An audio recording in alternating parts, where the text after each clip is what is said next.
Hello everybody, welcome back to SO 36, to our fourth edition of the Romani Film Festival AGPI. We are here middle in the heart of Berlin-Kreuzberg, and my name is Veronika Patočková and I'm the head of the production of this film festival. We are streaming live from the club SO 36, as I already said, and I'm very pleased to have two amazing guests today with us, who will be speaking on behalf of the two films which you just could see, The Great Raid and Lety.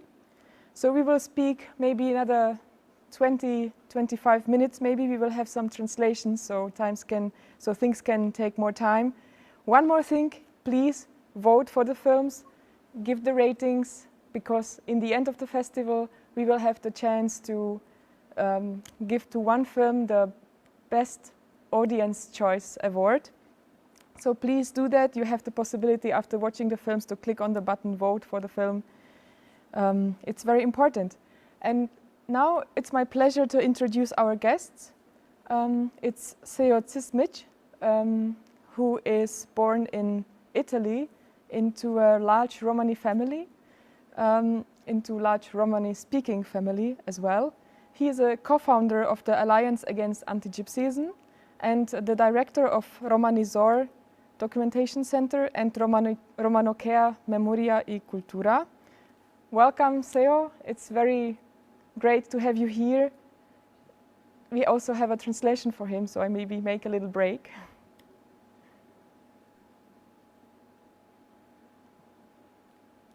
Te está dando la bienvenida, Seo. Vale, muchísimas gracias. Thank you so much. Por la posibilidad darnos la posibilidad de participar en este festival, y quiero agradecer a todo el equipo de este festival y muchas gracias. Thank you so much for giving us the opportunity to participate in the festival, and also to all the team that work in it to make it possible. Thank you. Thank you for being with us. Seo, may I ask you the first question? Where are you now? Te pregunto dónde estás ahora, Seo. En este momento estoy en casa, en el despacho, porque después de las 10 no se puede salir porque tenemos la queda de casa, algo así como se llama, el toca. Right now he's at home on his office because in Barcelona we have a curfew and we are not allowed to go out starting on 10 p.m. All right, I see. So very welcome to Barcelona as well. We are happy that we can at least meet in internet. Yeah. Our second guest is Renata Berkiova. She studied Romani studies in Prague, and she's working at the Institute for Contemporary History at the Academy of Sciences in Prague. And she is the representative of the film Lety. She has been dealing with the topic of Lety for some years. 2014, she made her film about Lety, her first film about Lety, called Roma in the Shadow. Welcome, Renata. Where are you now? Hello, everybody. It's also my pleasure to participate this discussion. Now I'm in Prague, in the Czech Republic, at home with my sleeping kids. Okay, so we don't want to wake them up. We just hope they will stay sleeping. So it's great to have this connection from Barcelona to Prague and to Berlin. Very welcome. We are speaking about our two films, The Great Raid and Lety. It's not an accident that we put those two films together, because they show the continuity of persecution and oppression of Romani people through centuries and across the whole Europe. But it also shows, both films show also the great power of resistance and of fighting for rights. I would like to start with the film Great Raid. It's actually based on a raid which happened in 18th century, 1749, excuse me. Maybe, Seo, the first question is, could you tell a little bit more about this raid? What happened actually there? Seo, nos preguntan si podrías explicar un poco más sobre la gran redada que pasó en esa época. Ok, intento explicar un poco, que no soy un histórico, pero voy a intentar un poco a explicar. Sobre la gran redada, lo que pasó que han habido antes de la gran redada como diferentes problemáticas hacia los gitanos, porque cuando llegan los gitanos en 1425 en España, están bienvenidos, pero después de 75 años podemos ya ver las primeras problemáticas que son en 1499. Ahí piensas un poco la ley es contra los gitanos. So the movie talks about the Great Raid, but before that time, in 1425, is when the first Roma people arrived to Spain, and 70 years later, the kings started promoting laws against Roma people, and like started the persecution. And the biggest one was the Great Raid that took place in 1749. And what happened on that day? ¿Y qué pasó ese día? Lo que pasa cuando son la primera problemática que piensan que son leyes antigitanas, son leyes que empiezan a mover la temática sobre y crear el desorden a nivel estatal. Lo que pasa con toda esta información y durante diferentes procesos de diferentes años y siglos, se llega a hacer que una de nuestra identidad va desapareciendo. Una es la lengua. Pero llega en 1749 que podemos hablar de la Gran Redada, que es el gran proyecto. Es un proyecto, es el proyecto del antigitanismo en masa, donde llegan a coger más de 12.000 gitanos en toda España. Que durante esta problemática nos hace ver cómo toda esta información, toda esta, va a llegar hasta a un proyecto tan grande, que es el Buyout Tardipén, que creo que aquí los gitanos, lo que tenemos que pensar a mencionar, porque la redada es un nombre que creo que viene de hacia fuera. Lo que tenemos que hacer es sin pensar no a dar nombre a lo propio hecho, que es Buyout Tardipén. So, as I said before, those laws that the kings promote were constant. So in 1749, they promoted the expulsion, taking people from their homes, taking their money, their values, and making their identity disappear also. So that's why in Spain, the Romani language is not something that they possess, we could say so. They speak Caló, but it's not something that is very persistent, and many people don't know about their language. So in 1749, 1,200 people disappear, and we know this, like the name that we named the Great Raid is Buyout Tardipén, but that's a name that we want to promote also because it's in Romani and it's a language that we need to obtain here. Great. So the title needs a second. So the film needs a second title in Romani language, right? Yeah. When I was reading more about your film, I found an interesting thing about the songs which are in the film, and I really appreciate how connected this artistic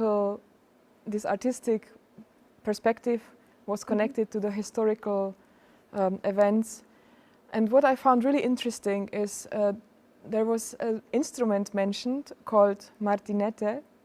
Can you maybe explain what this is about and how it's connected to the songs in the film? Nos pregunta acerca del martinete y cómo las canciones están vinculadas también a los hechos que sucedieron y más o menos qué fue el martinete. Y también yo creo que podríamos hablar de que las canciones son originales.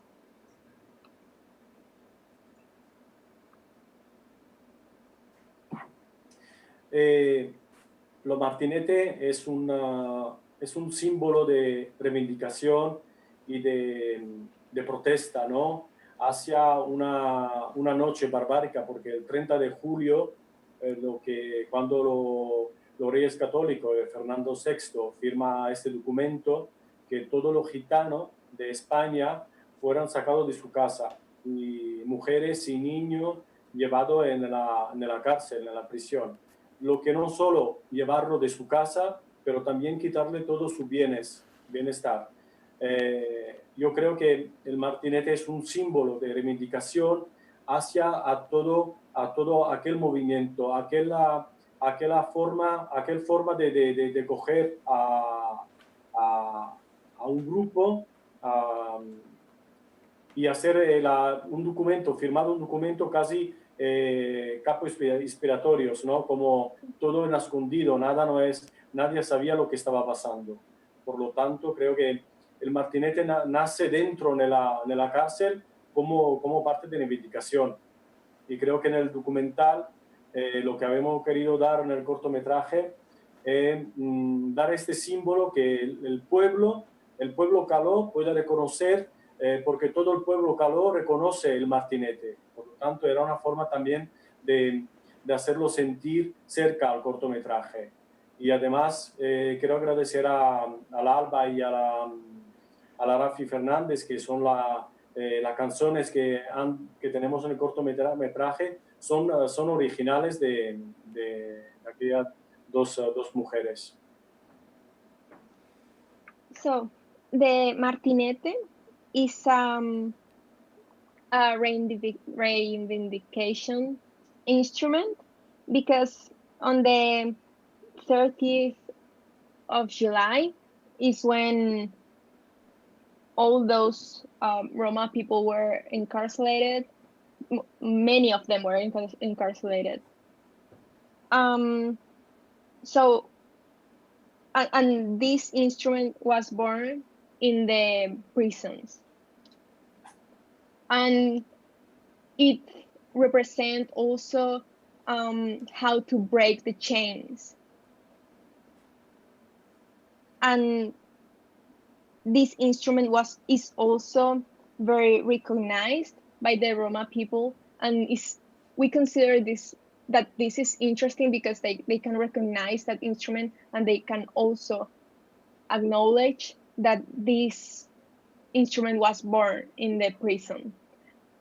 On the other side, Seo gave thanks to Alba and Rafi, which are the two actresses in the film that also sang two songs, and they were two original songs.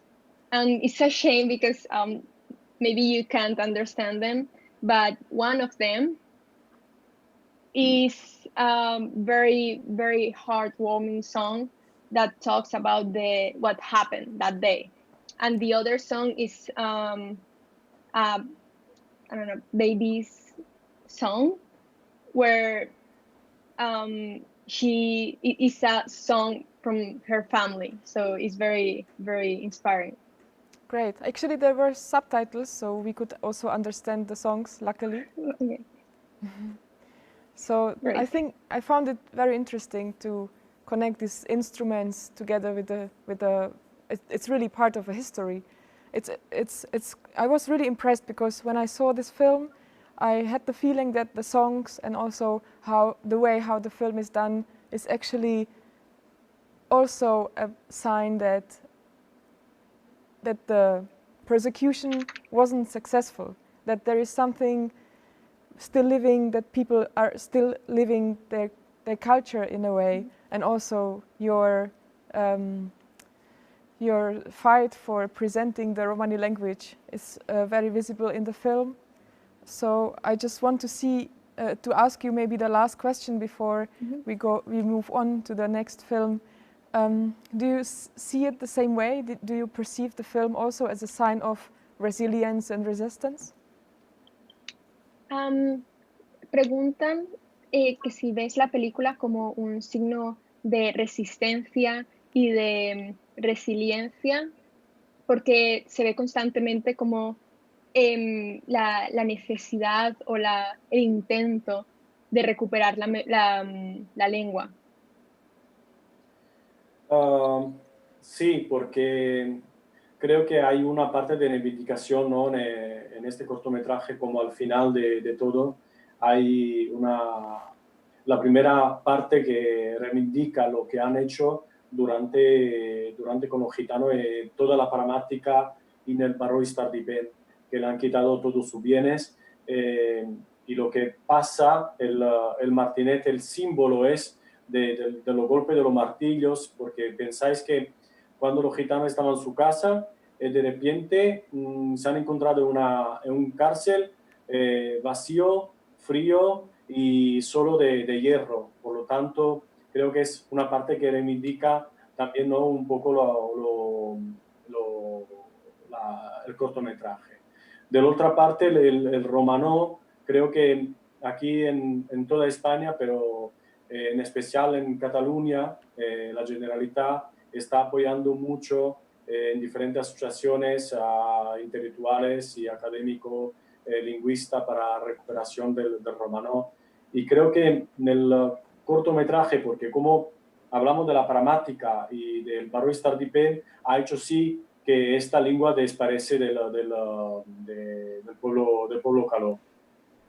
Yo creo que en el final del cortometraje hay una parte de reivindicación en romano y es un mensaje a las instituciones, a aquellas leyes del pasado, y es una forma también de crear una parte de sentimiento con la comunidad romaní de España, porque no se trata solo de hablar el romano y recuperar el romano.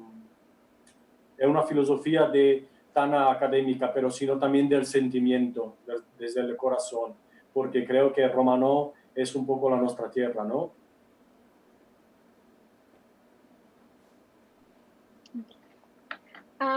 Yes, the movie is a constant reivindication. First, we try to remember and let people know what happened that tragic day. And also with the song of the Martinete, as we were saying before, it kind of reminds people how things changed and how an instrument that is so simple, we could say, can mean a lot. And the change, as you can see in the film, from a heart and the heart and the warmth of the home, and how it changed to the cold of the prisons and the suffering of the people. And on the other side, the reivindication about the language. We said before, in Spain, the Roma language is almost lost.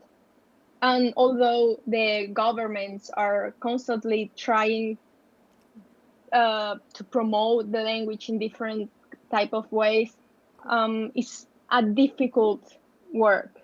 And it's like a message to people in Spain to keep their language, to know a little bit more about it and to learn it. Great. And to take that feeling of belonging to the language and belonging to the land that it could be our language, because that's what makes the Roma people like one, the language. Great. Thank you very much, Seo, and also Andrea for your translation. That was about the film Baro Istar di Pen, if I say it correctly. So now the film has also a second title. Thank you very much for being with us. Thank you. We will be very happy if you stay connected and also connected with Renata, who I welcome again. We will be speaking now about the film Lety. Renata is one of 3 directors, actually. I would like to mention the other 2 so they don't feel left out.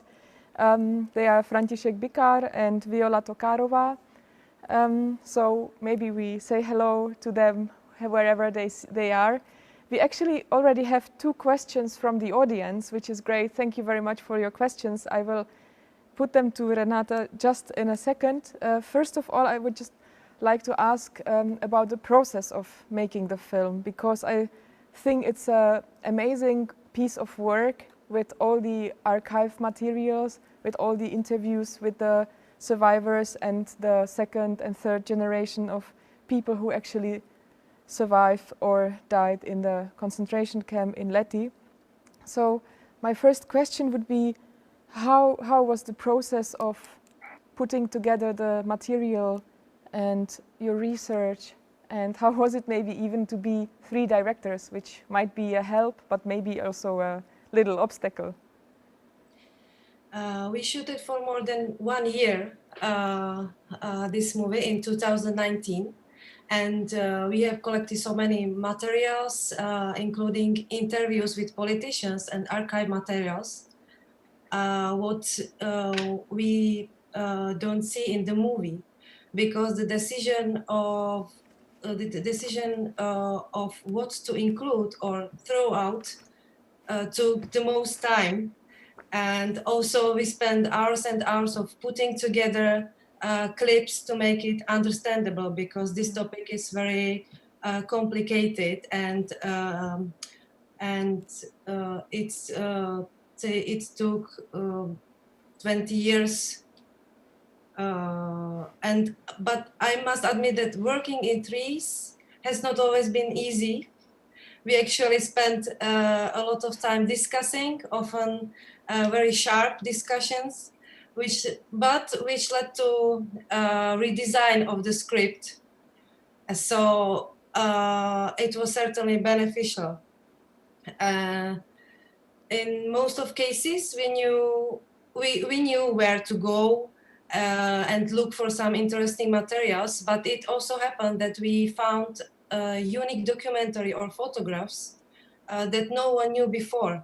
And this was also very surprising for me, that how it's possible that no one has examined it. Yeah. Great, yeah, it's a unique piece of work. Maybe you told me before a little detail which surprised you during the research, and it's actually related to the first question from our audience. So the first question is, I'm gonna read it: who were the owners of the farm and who make the profit from the government buyout of the farm? The owner is a private company. So this company, AGPI, is the main. It's for them is the most beneficial, and also for me it's also very surprising the information about what did the mayor of Lety in 90s, and it was that he sold the land to this company AGPI, and it was during the time when political authorities discussed very seriously removing the pig farm from Lety. And this contract was made unnoticeably, and also for other activists was this new information. But today nobody cares about the time in 90s. Yeah, but it's all part of the history. luckily now it's a past history since actually this year. We have an additional question. Who are the shareholders of the company? Do you know that? Who are the people? We don't know. No, we don't know. We don't know because this is a private thing according their company, the company rules. Yeah. Okay. So sorry, we can't give a answer to this question, but thank you very much for putting it. The other question is, what is being done to teach the general public and young people in the Czech Republic about what really happened? Actually, these are 3 questions. Do you think the general Czech public will ever stop having this first reaction to deny what happened? And how can we get them to stop taking it as a personal attack and to admit the wrong doing what they did? 3 questions in one. So maybe the first is, what is being done to teach the general public in order to educate about what happened in Lety? I'm sorry, I can't hear it. What was the first question? The first question is, what is being done in Czech Republic in order to teach young people of what really happened in Lety? Not so much, I think. The Museum of Romani Culture works on this kind of lectures or this kind of education, but it's not in the books, and it depends on each teacher if they decide to include this kind of history. So the more important it is what you did with your film, I think. So because the subject is not even in the school books properly, it's very important that you did your film. Can you maybe tell us a little bit how was the reaction of the general public in Czech Republic to your film? The feedback was quite great. Okay. We screened the movie in Prague, but also in other Czech cities where there was interest, because we are very open to give the movie. But I must say that the interest from the wider audience was much less. There was no interest, for example, from large film festivals. But I have to admit that we were all making a film of this format for the first time. We are not professionals, and we have this kind of experience. Our first experience, so it would probably be more fortunate if, for example, Czech television showed interest in this screening. But Lety is definitely the topic in the Czech Republic that needs to be opened in Czech society. And I hope it will be easier to speak about it if after opening the memorial on this land site. Yeah, you mentioned the memorial. This would be actually my last question, maybe, because the time is running really quickly. How is the situation now in Lety? So we could see in the film that the pigs are gone. They are not there anymore. But what is happening now? First of all, I need to stress that the fact that the film doesn't end with the buyout of pig farm was our intention, because it's not happy end, because the survivors and their families are still they still have to fight for the recognition of their racial persecution. And actually situation, the Museum of Romani Culture has announced a landscape architectural competition for the construction of memorial.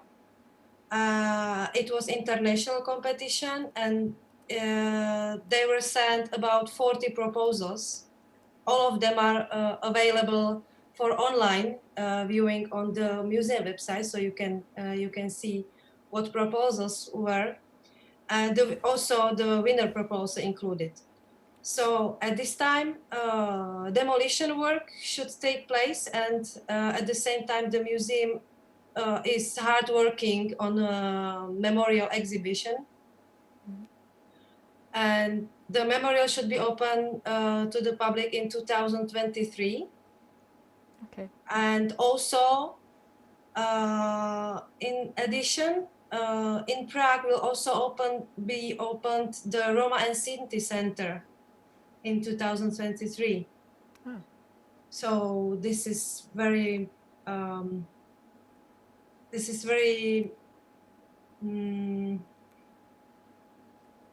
it seems to be an important event, because maybe just for our audience, the Romani Museum is located in Brno, which is the second biggest city in Czech Republic, and in Prague there is completely missing some institution which would represent the history and maybe current situation or the cultures of Sinti and Roma people in Czech Republic. Yeah, exactly. So let's hope that things will develop in a positive way. I'm pretty sure that your film will be a great contribution to all the discussions of Lety, and I wish you and the film that it will find a lot of people to watch it. I have to say goodbye, unfortunately, to both of you, or the three of you actually. Thank you again, Seo, very much, and Andrea, for being with us. Thank you for presenting your beautiful films. And yeah, let's see you maybe soon when we say again AGPI. Thank you. Thank you for the invitation. Thank you.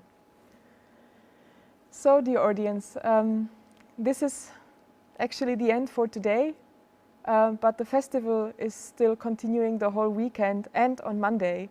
So please stay with us, watch another films. There will be a great panel discussion on Sunday, for example, and a lot of more little discussions after every film. So stay tuned, and we see us tomorrow.